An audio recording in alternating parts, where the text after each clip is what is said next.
Um, Good morning, brothers and sisters. Now, some time ago, there was a scandal about a world famous Christian apologist, come evangelist. His name is Ravi Zacharias. What's an apologist? An apologist is not someone who keeps apologizing. A Christian apologist is one who defends our faith, our Christian faith. He goes around evangelizing the gospel as well as having public conversations with religious leaders of other faiths like Muslim leaders, agnostics, and agnostics are people who don't believe in any gods. So some months after Ravi Zacharias passed away, some women stepped out and gave allegations of Ravi's sexual misconduct towards them while he was still alive. Very sadly, those allegations were confirmed to be true. I'm not going into details about it here. If you like, you can Google to find out the truth. But what saddens me is to see that this man did not end well in his life. Stephen Covey, in his book, The 7 Habits of Highly Effective People, wrote, "Picture yourself walking into a funeral of someone you loved. You walk into the hall. As you closed into the coffin, you see yourself in the coffin. This is your funeral service. 3 years from today, you take your seat, you look into the program, you notice there will be 4 speakers. One speaker will be a member of your family. The second speaker will be someone from your work. The third speaker, a friend of yours. And the last speaker will be someone from your church or from your community organization where you have been involved in service." And Stephen Covey says, think about what you want them to say about your life, about your character. What do you hope the people who stand up to give speech about you would say? If you had the chance to live your life again, what would you have done differently? I think more importantly is, what do you think God would say about you? Would God say, "Well done, you're my good and faithful servant"? Or would he say, "You fool"? In contrast to Ravi Zacharias, Reverend John Stott, a world-renowned theologian from England, passed away leaving a beautiful legacy. Os Guinness, whose family built the Lions Gate Bridge in Vancouver, he visited Reverend Stott when Reverend John Stott was on his deathbed at the age of 90 years old. Before Os Guinness left, he asked Reverend Stott how he could pray for Reverend Stott. And Reverend Stott replied, "Pray that I remain faithful to God, to Jesus, right up to my very last breath." Remain faithful right up to my very last breath. When I heard this, I was taken aback. I thought, what made Reverend Stott say those words? Unfaithfulness towards God means sinning against God. And 3 things come to my mind when I think about how a person can sin against God. We can sin against God with our thoughts, with our words, and with our deeds. These 3 areas. So these are the 3 areas which I'm very conscious and mindful of, knowing that I could sin against God in my thoughts, words, and deeds. And the thought that raced through my mind was, how can a sick, dying old man sin against God in any of these 3 areas? What kind of crime or sin could a sick, elderly, dying person commit on his deathbed? He was too weak and wobbly to lift up his fingers to commit any sinful crime that would require physical strength. And he was also too weak to utter many words, let alone to pick up a verbal fight or argument with people.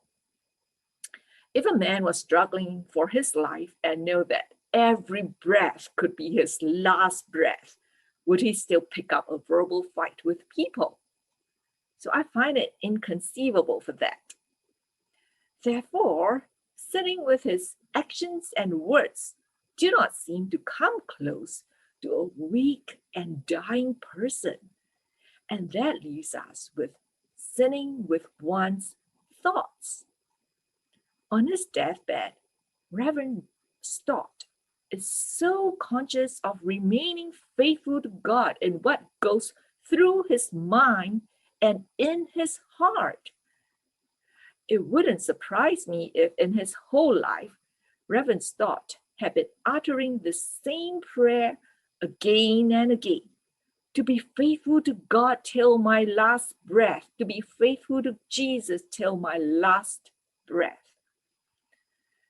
Some people might say that Ravi Zacharias started well but didn't end well. Sometimes I wondered, have we actually started well? That means right at the beginning, we realize this relationship with God should be a very deep and personal one. It's only between you and God. It has all to do with our hearts. Our relationship with God is not for show, not for people to see, not for people to admire us. But our relationship with God boils down to one critical question. What does God say about you?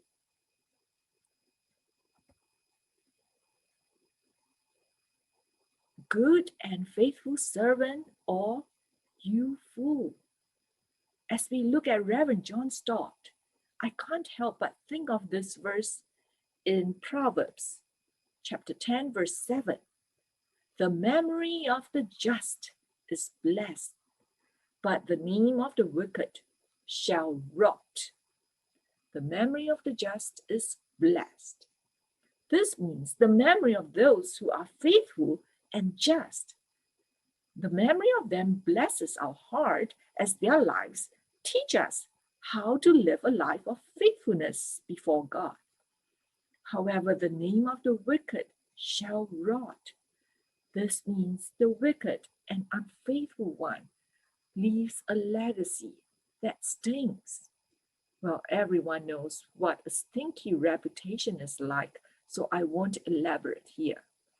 But as we look at the hallmark of faith in Hebrews chapter 11, thanks, Chloe, for doing the reading, the writer seems to be telling us, look at these heroes of faith.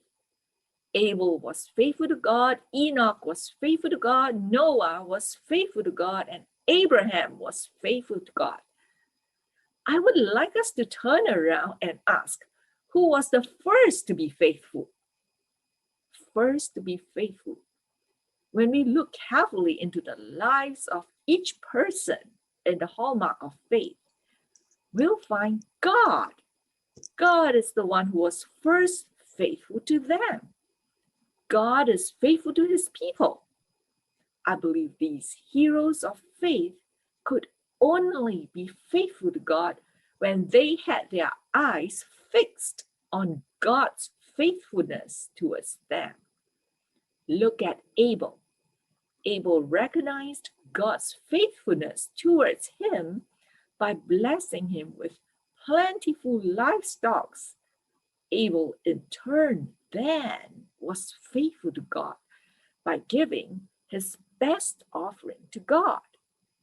He gave the fat portion from the firstborn, from the best of his flock. That's the firstborn.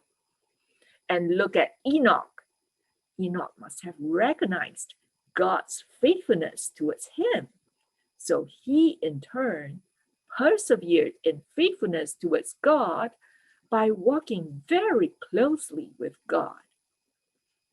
Next, look at Noah.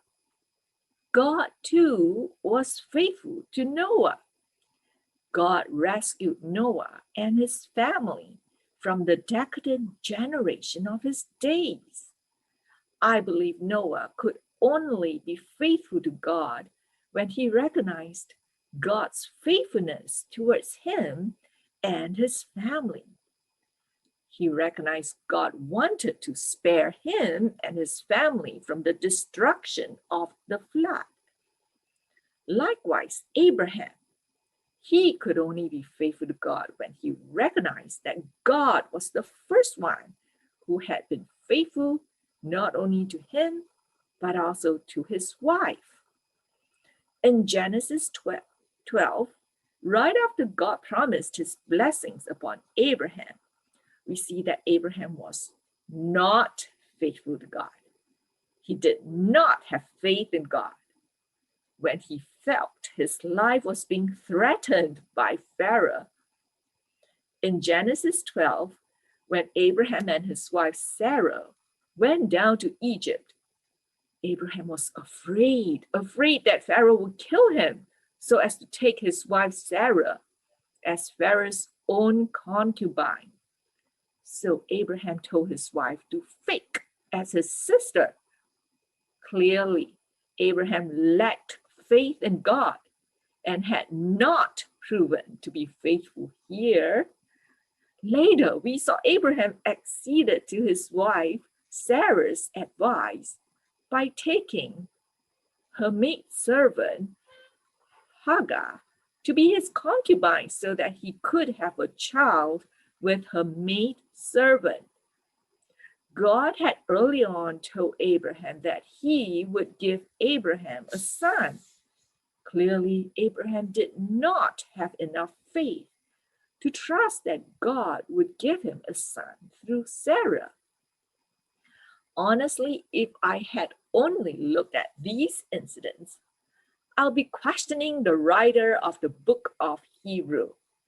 I'll be asking him, are you sure Abraham was a man of faith? Are you sure? Why did you put his name on the hallmark of faith? I think you must have made a mistake, You see how he listened to his wife instead of listening to God?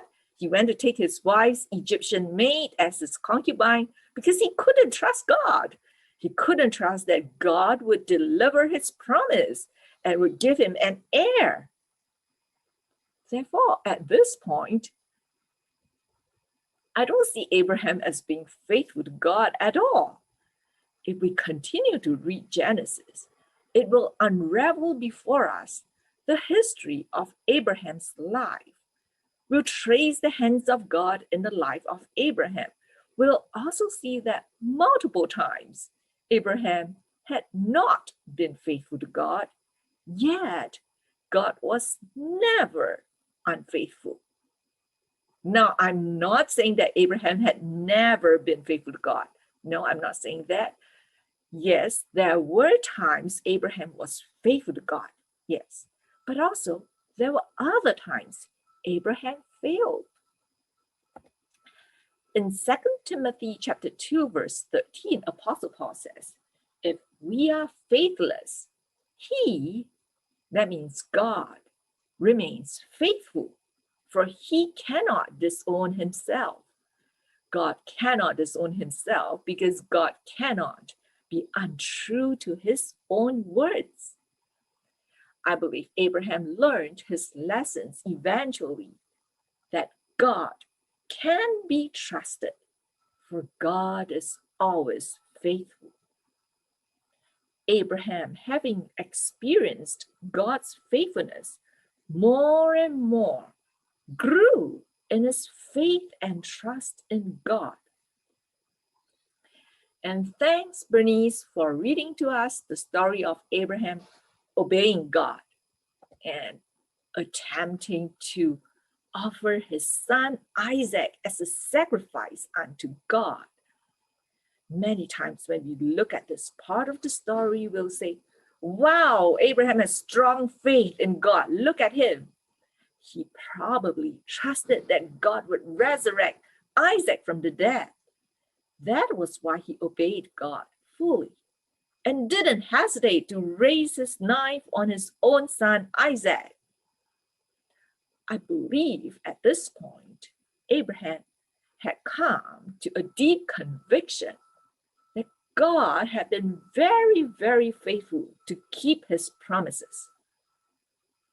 Now, when I say that God had been faithful to these people, I'm not saying that their lives were always a bed of roses, free from worries, no troubles, no sorrows, no tears.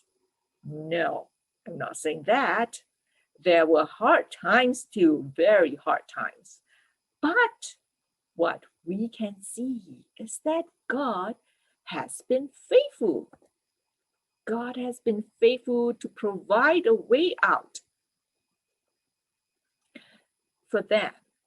And it's just a matter of, do we have the heavenly vision, the heavenly eyes to see that God has always provided a way out for us? If we look at things purely with our earthly eyes, it'll be difficult for us to recognize God's faithfulness in the midst of our trials and difficulties. This is why many times I brought in the importance of being still before God, uncluttering our thoughts and minds in order to create the space for God to come in, to touch us, to heal us, to comfort, to strengthen us. And all these can only be possible when we sit still, quietly before God, because God speaks with an extremely soft and gentle voice, and God touches with an extremely soft and gentle touch. Therefore, now, before we end with a response prayer, I would like us to go into a short contemplative prayer time. Okay? So let's be silent before God. And you may feel free to turn off your video. Feel free to turn off your video. This candle here that you see represents Christ. Christ is the light of the world. He is here with us now. Let's close our eyes